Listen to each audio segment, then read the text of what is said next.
you very much indeed. May I now invite Professor Abhijit Seth, Member Planning Commission, to kindly give his response on the presentations made during the technical session.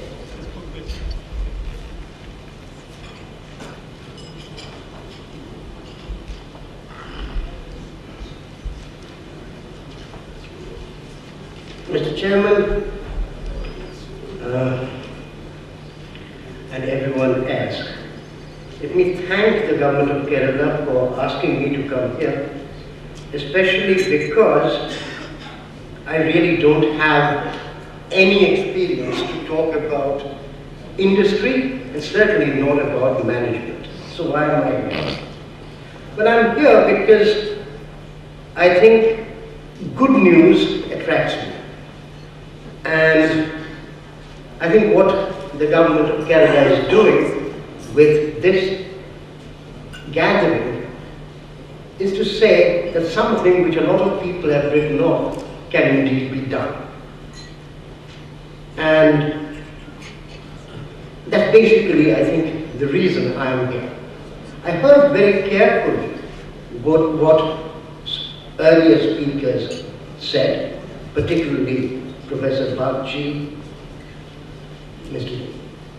the Cabinet Secretary, and of course the presentation by Balakrishnan.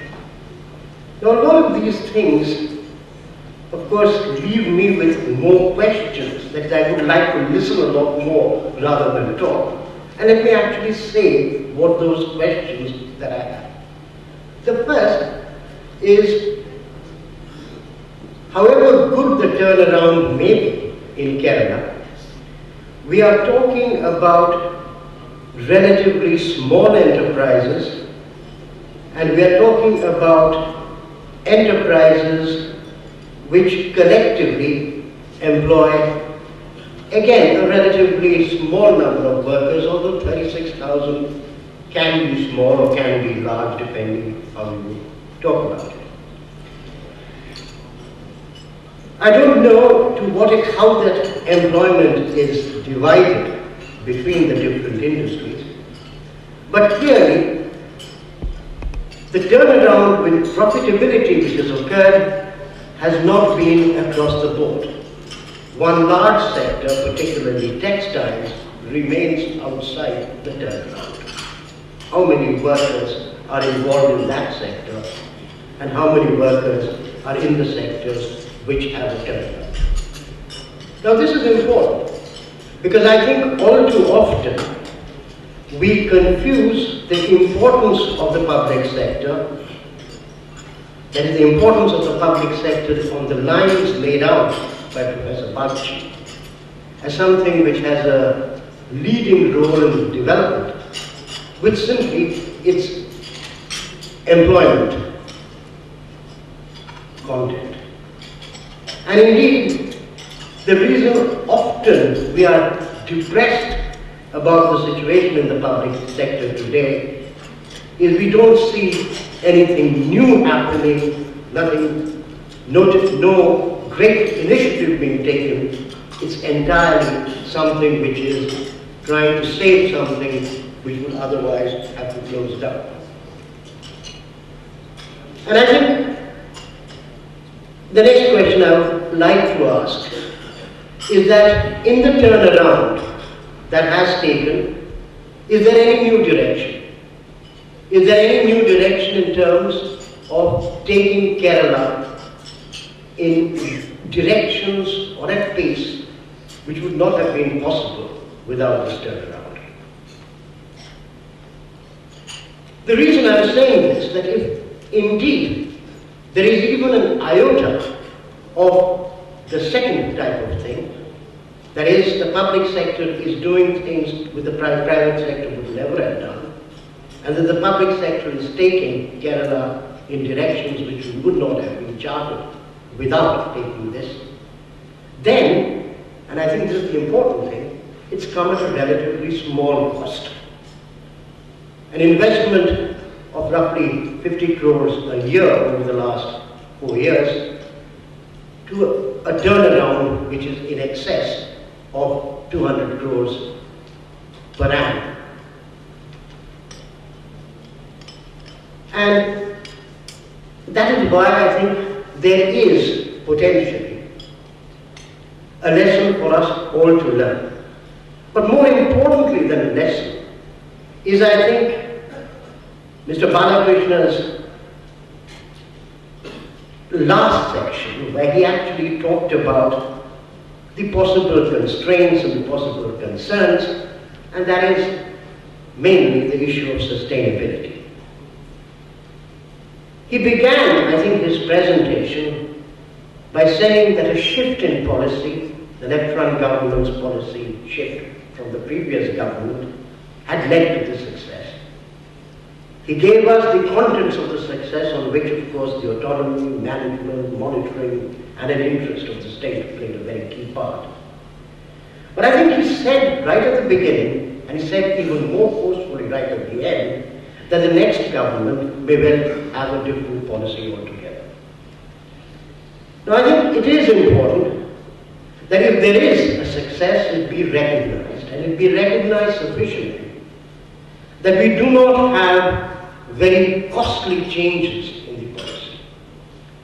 Because, and this is where I think the analysis is necessary, because these are, after all, the resources of the Kerala people, and if something is working, that should be made to work and not undergo changes simply because of changes in ideology. I'm also extremely happy, and I would like to hear what Mr. Nitish Sengupta has to say. He is in the central sector in roughly the position that the Minister of Industry in Kerala has seen. He's in the business of making turnarounds, if they are possible, or closing them down if they are not.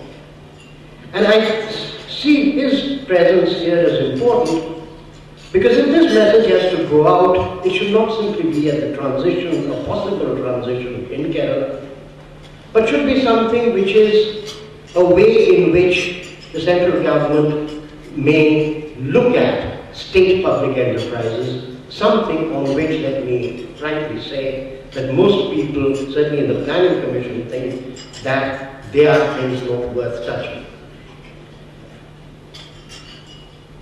And the reason I say this is that obviously, in the last few years, there have been instances of central public sector enterprises coming to some arrangement with the state public sector enterprise. And obviously, if that has to be done, then it has to be owned even at the central level.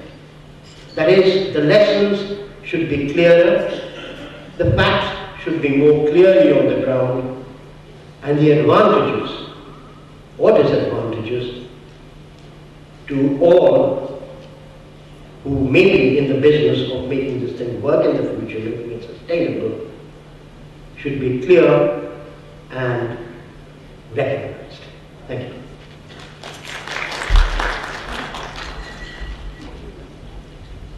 Thank you very much indeed. I now invite Shri Sukomal Singh from All India Government Employees Federation to kindly give his response.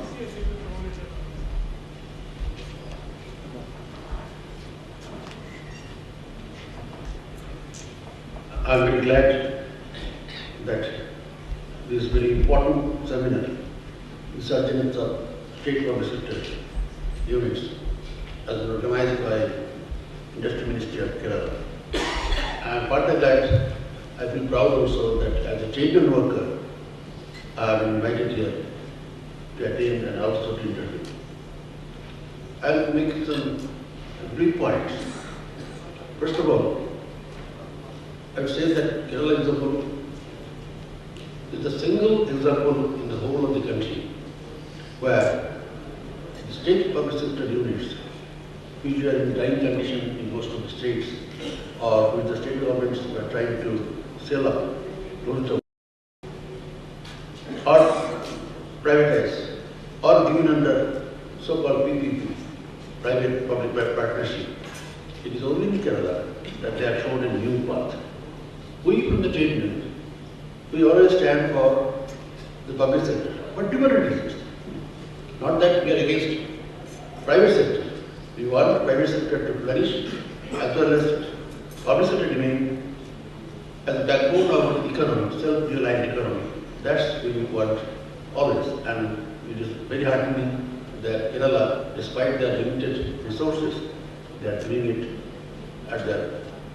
in their best. Now, it is not only state government, but it is applicable for the central government also, that people or the policymakers who were earlier very much convinced or have firm conviction on strengthening of the public sector. Now, that direction, this political direction has been lost. And particularly under the tremendous offensive of World Bank and IMF ideology, those earlier who believed in the strengthening public sector or some sort of socialist orientation, they are now abandoning the earlier convictions and sailing with the wind and trying to adjust with the existing social and economic order, however harmful it may be for the people of the country. Now, in this situation, I don't want to elaborate that Kerala experience, I don't know. In this situation, how many states will learn and lesson from the Kerala experience and reverse their course of action and try to revive and make resurgence of the state public sector unit. I have my own doubt after working in various states in the front of trade union and talking to the governments of various states. And it's come within our mind that now these new definitions are being given.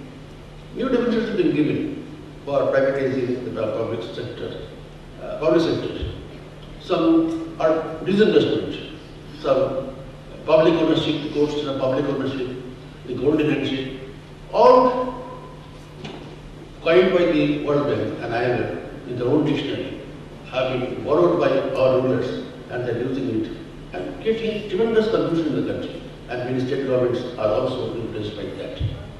It is in this situation, I would say, dismal and gloomy situation for the country, not for the trade unions only, but for the country. Kerala, in a limited way, they have got for the resurgence of the state public sectors. And we have seen the presentation, we have gone through the notes, we are exhilarated, excited that it can be done. That the English phrase, yes, we can. They have shown that yes, we can, despite our limitations. I hope that we who feel that public sector should be strengthened, even loss-making public sectors should be strengthened, and people should be given their jobs, there is no job loss, and there should be some development of the country itself with the backbone of public sector, and also flourishing private sector. In that way, we feel that Kerala has made a brilliant example for us. It is a shining example. It is a silver lining in the otherwise gloomy and dismal situation. I congratulate the Kerala Ministry, particularly Industry Ministry, particularly I congratulate the political stewardship of Mr. Karim, who not only as a minister, but as a trade union colleague, have given ideological direction how things can be done in a positive way and things can shine. That's what Karim has shown. I again give him enormous thanks, particularly with the civil service who have helped the minister in doing it properly and honestly and diligently. From the core of my heart, I thank those civil servants also. Thank you very much.